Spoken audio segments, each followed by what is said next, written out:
रामायण और महाभारत दो महान भारतीय ऐतिहासिक काव्यों हैं, जो हिंदी साहित्य का महत्वपूर्ण हिस्सा हैं। इन दो काव्यों में भारतीय ऐतिहासिक और मिथकवादी कथाएं संग्रहित हैं। रामायण वाले कथानक में भगवान श्री राम के जन्म के विषय में बहुत कुछ बताया गया है। रामायण के अनुसार राजा दशरथ अयोध्या के राजा थे और उनकी 3 पत्नियां थीं, कौसल्या, कैकेयी और सुमित्रा। तीनों पत्नियों के साथ राजा दशरथ का मानसिक और शारीरिक संबंध था और उन्हें जन्म देने वाले 4 पुत्रों का जन्म हुआ।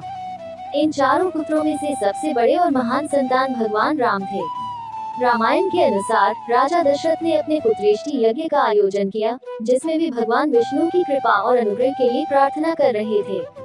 इस प्रार्थना के बाद वरुण देव ने राजा दशरथ को प्रत्येक पत्नी के लिए एक एक वर हाथ में दिए। इन वरों की सहायता से राजा दशरथ को प्रत्येक पत्नी ने एक एक पुत्र को जन्म दिया।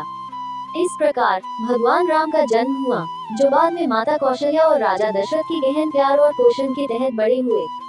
रामायण में उनकी कई महत्वपूर्ण कथाएं हैं, जैसे कीकाय के बीच के मिथिला के दौरे, सीता हरण, लंका दहन और रावण के वध की कथाएं।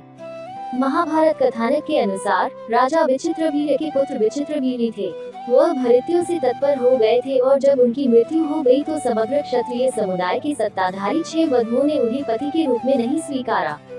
फिर उन्हें बचाने के लिए भगवान कृष्ण के द्वारा एक अद्भुत प्राणजीवियों की रचना की गई, जिन्होंने विचित्रवीर्य को पुनर्जीवित कर दिया। बाद में विचित्रवीर्य के पुत्र पांडु का जन्म हुआ, जिन्होंने महाभारत की कथा के मुख्य चरित्रों में से एक कृष्ण आदि पेड़ पैदा किए। इन दो काव्यों में मूलतः भगवान विष्णु के अवतारों में से 2 हैं, भगवान राम और भगवान कृष्ण। इसलिए रामायण और महाभारत हिंदी साहित्य और धार्मिक एवं मनोविज्ञान के लिए एक महत्वपूर्ण स्रोत हैं।